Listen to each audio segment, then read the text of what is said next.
సుబ్హానల్లా. ఏ వ్యక్తి అయితే తన మనోవాంఛలకు వ్యతిరేకంగా, తన చెడు ఆలోచనలకు వ్యతిరేకంగా, జంతు ప్రజ్ఞకి వ్యతిరేకంగా పోరాడుతాడో అతనే నిజమైన వాస్తవమైన జిహాద్ చేస్తున్నాడు.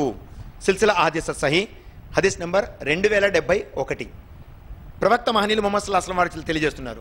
ఇలాంటి చక్కటి బోధనలు మనకి ఇప్పుడు చక్కటి అవకాశం దొరికింది. ఇలాంటి బోధనల్ని మనం ప్రాపగేట్ చేయాలి. జిహాద్ అంటే ముస్లిమేతరులను చంపడం, కొట్టడం జిహాద్ కాదు. జిహాద్ అంటే ప్రతి ముస్లిం తన మనోవాంఛలకు వ్యతిరేకంగా పోరాడడమే. ఈ విషయాన్ని మనం చెప్పగలిగితే ఇన్షా అల్లాహ్ సుబ్హానహు వ తఆలా మిగతా కార్యక్రమాలు చేసుకుంటాడు. మీరు చెప్పండి, ఇప్పుడు అల్లాహ్ ఆజ్ఞ అవతరింప చేయడు కదా. ఆకాశం నుంచి ఒక వాణి వినిపడి, అయ్యే మీరందరూ పొరపాటు పడుతున్నారయ్యా, జిహాద్ అంటే అట్లా కాదులే కానీ ఈ ముస్లింలు చెప్పలేకపోతున్నారు, మీరందరూ వినండి అని అల్లాహ్ చెప్పాల్సిన అవసరం లేదు. అల్లాహ్ సుబ్హానహు వ తఆలా మాకు అవకాశం ఇస్తున్నాడు, ఒకవేళ నా దాసుడు ఈ పని చేస్తాడేమో అని. మీరు ఆ పని చేసేయండి. జిహాద్ అంటే చంపుకోవడం, కొట్టుకోవడం కాదు, మన మనోవాంఛలకు వ్యతిరేకంగా పోరాడడమే అని చెప్తే ఇన్షా అల్లాహ్ తాలా వ్యతిరేకంగా పోరాడడమే. మన కోరికలకు, మన మనోవాంఛలు ఎప్పుడు చెడు వైపుకి దారి తీసేటటువంటి అన్ని మనోవాంఛలకు వ్యతిరేకంగా పోరాడితే అదేమైపోతుంది? జిహాద్ అవుతుంది. ఈ విషయాన్ని మనం చెప్పగలిగితే ఇన్షా అల్లాహ్ తాలా అదే మనకు మంచిది. ఒకసారి ప్రవక్త సతీమణి హజరత్ ఆయిషా రజియల్లాహు తఆలా అన్హా వారు వచ్చి, ఓ ప్రవక్త, నేను మీతో జిహాద్లో పాలు పంచుకోవాలనుకుంటున్నాను అని అడిగారు. ప్రవక్త మహనీయులు ముహమ్మద్ సల్లల్లాహు అలైహి వసల్లం వారు జవాబు ఇస్తూ సమాధానంగా చెప్పినటువంటి విషయం ఏమిటంటే, ఓ ఆయిషా, నీ వెళ్ళి హజ్ యాత్రను చెయ్యి, హజ్ యాత్ర చేస్తే అదే నీ జిహాద్ అవుతుంది అని అన్నారు. అనేక మంది ముస్లిమేతర సోదరులు ఈ విషయాన్ని తెలుసుకోవాలి. జిహాద్ అంటే మనం మనం మిస్ఇంటర్ప్రేట్ చేసినటువంటి పదము జిహాద్. దాన్ని ఏమనుకుంటున్నారు? ఇస్లాంలో ముస్లిమేతరుని చంపడము జిహాద్ అని అంటున్నారు. కాదు, ముస్లిమేతరుని చంపడం జిహాద్ కాదు. ప్రవక్త సతీమణి వచ్చి, ఓ ప్రవక్త, నేను జిహాద్ చేయాలనుకుంటున్నానంటే నువ్వు వెళ్ళి హజ్ యాత్ర చెయ్యి, అదే నీ జిహాద్ అని అన్నారు. ఒక ప్రవక్త సహచరుడు వచ్చి, ఓ ప్రవక్త, మీరు వెళ్ళేటటువంటి ఆ దండయాత్రలో నన్ను భాగస్వామిని చెయ్యండి అని అనగా, నీ వద్ద వృద్ధాప్యంలో ఉన్నటువంటి తల్లిదండ్రులు ఉన్నారా అని అడిగితే ఆ సహాబీ వారు అన్నారు, అవును ప్రవక్త, నా వద్ద నా తల్లిదండ్రులు వృద్ధాప్యంలో ఉన్నారు అని అంటే, నువ్వు వెళ్ళి మీ తల్లిదండ్రులతోనే జిహాద్ చెయ్యి అన్నారు. అంటే వాళ్ళని చంపేమనా?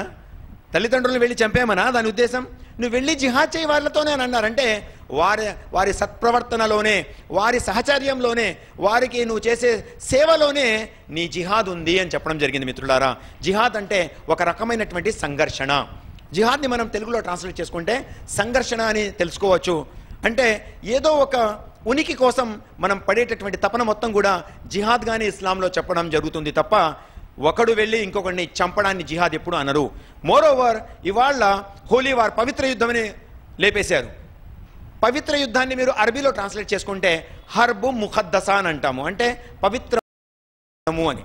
అలాంటి హర్బు ముఖద్దసా ఏది కూడా ఇస్లాంలో లేదు. హర్బు ముఖద్దసా ఖురాను గ్రంథంలో ఎక్కడి నుంచి కూడా మీరు వెతకలేరు. అయితే హర్బు మినల్లాహి వ రసూలిహి అనే ఒక వర్డ్ మనకు ఖురాన్లో కనబడుతుంది. సూర బఖరా సూర నంబర్ 2 వాక్యం 278. ప్రవక్త మహనీయులు ముహమ్మద్ సల్లల్లాహు అలైహి వసల్లం పై ఈ ఆయత్ ఏ ఉద్దేశంతో అవతరించడం జరిగింది? జాగ్రత్తగా వినాలి. ఇది ప్రవక్త ముహమ్మద్ సల్లల్లాహు అలైహి వసల్లం పై ఈ ఆయత్ అవతరించిన ఆ కంటెక్స్ట్ ఏమిటి అని అంటే, ఆ నేపథ్యం ఏమిటి అంటే, చాలామంది అనుకుంటున్నారు, అల్లాహ్ సుబ్హానహు వ తఆలా తెలియజేస్తున్నాడు, వడ్డీని వ్యాపారం అని అనుకుంటున్నారు. చాలామంది వడ్డీని వ్యాపారం అనుకుంటున్నారు. మీరు ఎప్పటి వరకైతే ఈ వడ్డీని త్యజించరో, ఎప్పటి వరకైతే ఈ వడ్డీ వ్యాపారాన్ని వదిలేయరో, అప్పటి వరకు మీరు ఇస్లాం నుంచి దూరంగా ఉంటారు. అయితే ఒకవేళ మీరు ఈ పనిని చేయకపోతే ఫైన్తవల్లో అల్లా అంటున్నాడు, ఫైన్తవల్లో హర్బు మినల్లాహి వ రసూలి, అయితే మీరు సమాయత్తం కండి. అంటే మీరు వడ్డీ వ్యాపారాన్ని మానకపోతే అల్లా మరియు అల్లా ప్రవక్త మీపై యుద్ధం చేస్తారు అని అన్నారు. అంటే వడ్డీ వ్యాపారం చేసే వారికి వ్యతిరేకంగా ఈ వాక్యం అవతరింపజేయడం జరిగింది. అది కూడా హర్బుం మినల్లాహి వ రసూలి అని వాడడం జరిగింది తప్ప హర్బుం ముఖద్దసా పవిత్ర యుద్ధంగా వాడబడలేదు. చాలామందికి ఈ విషయం తెలియక, లేదా ముస్లింలలో చాలామంది ఈ విషయాన్ని వేరొకరికి చెప్పకపోవడం వల్ల ఇలాంటి విషయాలు ఇస్లాంని బదనాం చేసే ఉద్దేశంతో ముందుకెళ్ళిపోతున్నాయి. మిత్రులారా, మనమందరం గమనించాలి, జిహాద్ని మిస్ఇంటర్ప్రేట్ చేశారు.